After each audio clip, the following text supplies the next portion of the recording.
진리의 사람, 다속 유형문은 누구인가? 110번째 시간입니다.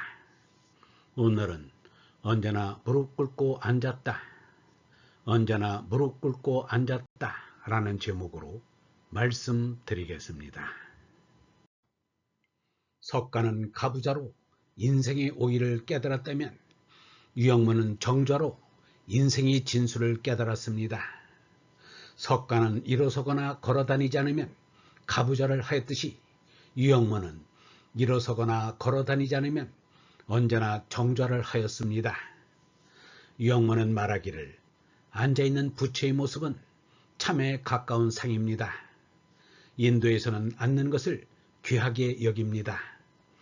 참선이 그것인데 앉아서 아주 완전히 들어가려는 것입니다. 석가는 6년 동안의 수행 마지막에는 자신이 깨달음을 얻기 전에는 앉은 자리에서 일어나지 않겠다는 마음을 먹었습니다. 밤낮 없이 앉은 채 마귀 잡념과 싸워 마침내 금강 같은 불변의 진리를 내어놓는 구경의 깨달음을 얻었다는 것입니다. 그래서 앉는 일에 골몰하는 이는 성불할 수 있을 것입니다. 자꾸 깨어나겠다는 일이 부처될 사람의 일입니다. 예수의 가르침도 깨야 한다는 것입니다. 깨닫기 위해서는 우리는 앉아서 배기는 일을 참고 배워야 합니다. 학교에서 불과 몇 해 동안 앉아있는 일을 배울 뿐 세상에 나가서는 초조하게 서성거리다가 시간을 다 보냅니다. 라고 하였습니다. 참선의 대가라는 이의 말이 정좌보다는 가부좌가 낫다며 정좌로 시작해서 가부좌로 바꿔야 된다고 하였습니다.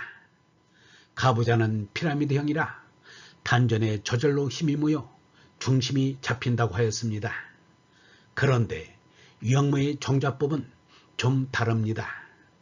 흔히 무릎을 꿇고 앉으면 엉덩이를 두 발 위에 올리게 됩니다. 그러나 유형문은 앞무릎은 붙이고 두 다리는 벌려 엉덩이는 맨 땅에 앉게 됩니다. 가부좌의 다리 모양은 역삼각형이 되는데 유형문의 정좌는 정삼각형이 됩니다. 그리고 보면 유형문의 정좌법이 더욱 피라미드형에 가깝습니다. 정좌를 하면 졸음이 오지 않습니다. 처음 그렇게 앉으면 가부좌 하기보다 다리가 더 아픕니다. 그래서 정좌를 괴좌라고도 합니다. 그런데 아픈 고비를 넘긴 유형문은 전혀 다리가 아프지 않다고 하였습니다. 그러니 언제나 정좌하고 지낼 수 있었습니다. 정좌나 가부좌를 하면 저절로 숨이 깊어지고 피가 빠르게 돌아 온몸이 더워집니다. 위를 비롯한 내장의 여러 기관의 활동이 활발해지고 모든 기관의 내분비가 잘 되어 입안에 침이 고입니다. 이를 일러 기가 뚫린다고 일컫습니다. 거기서 마음을 비워 하느님의 성령이 가득 차면 마음의 기쁨이 북극의 오로라처럼 황홀합니다. 이를 장자는 유도지퍼라 하였습니다.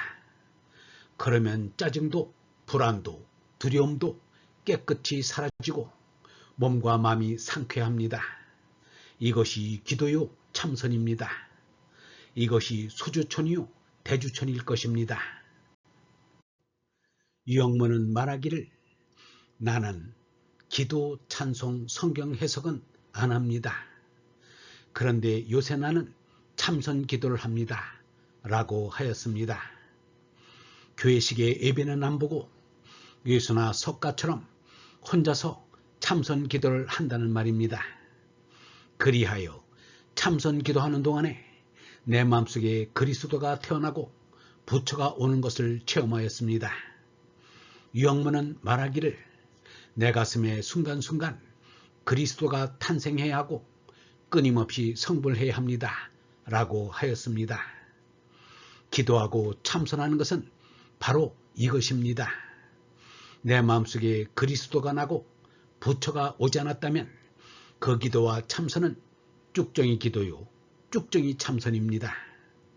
요즘 단지 몸의 건강만을 위한 선이 유행하고 있는데 이것은 본말이 전도된 쭉정이 선이라고 아니할 수 없습니다.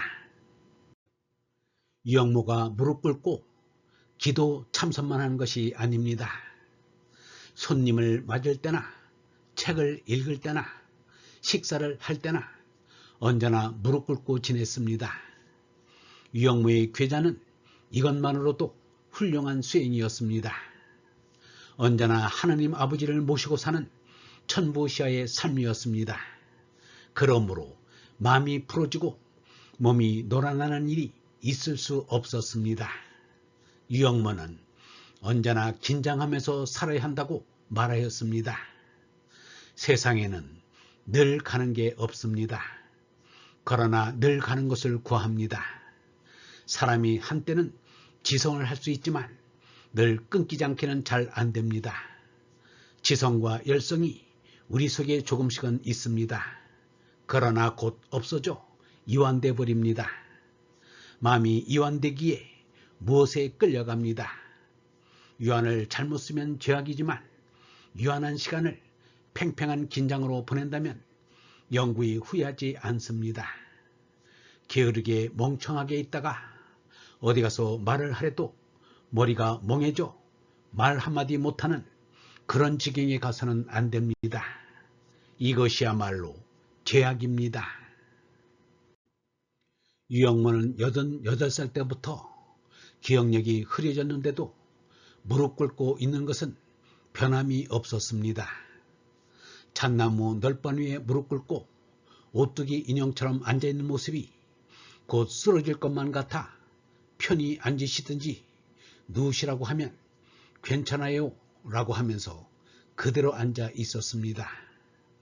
머리를 하늘로 들이는 의지요 기도였습니다. 스승이 무릎 꿇고 말씀을 하니 제자들이 무릎을 꿇지 않을 수 없었습니다. 그러나 30분이 지나면 다리가 아파서 쩔쩔매게 됩니다. 함석헌을 비롯해서 몇 제자는 몇 시간을 버텨냈습니다. 그러나 유영모는 제자들에게 꿇어 앉으라고 하지는 않았습니다. 숨을 깊게 쉬고 배꼽 밑 단전에 중심을 두라고 하였습니다. 유영모는 말하기를 숨쉴 식자는 코에 염통이 붙어 있는 것입니다. 고지곧장 가려면 숨이 성해야 합니다. 세상 모르고 잠이 들 때도 숨은 더 힘차게 쉽니다. 숨은 힘차게 쉬니까 불식입니다. 건강하려면 식불식 해야 합니다. 라고 하였습니다. 얼번 여러분, 하느님께 기도할 때 무릎을 꿇는 것은 몸을 바르게 하고 마음을 비워 성령으로 가득 채우기 위해서입니다. 무릎을 꿇는 마음은 항복심입니다. 항복하는 마음에 무슨 탐심이 있고 욕심이 있겠습니까? 우리는 하느님 앞에 무릎 꿇어 항복해야 합니다.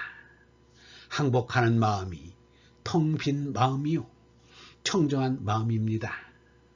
진정 항복하는 마음에 하느님의 사랑이 찾아옵니다. 영성신학원 다속 아카데미의 하늘소리였습니다.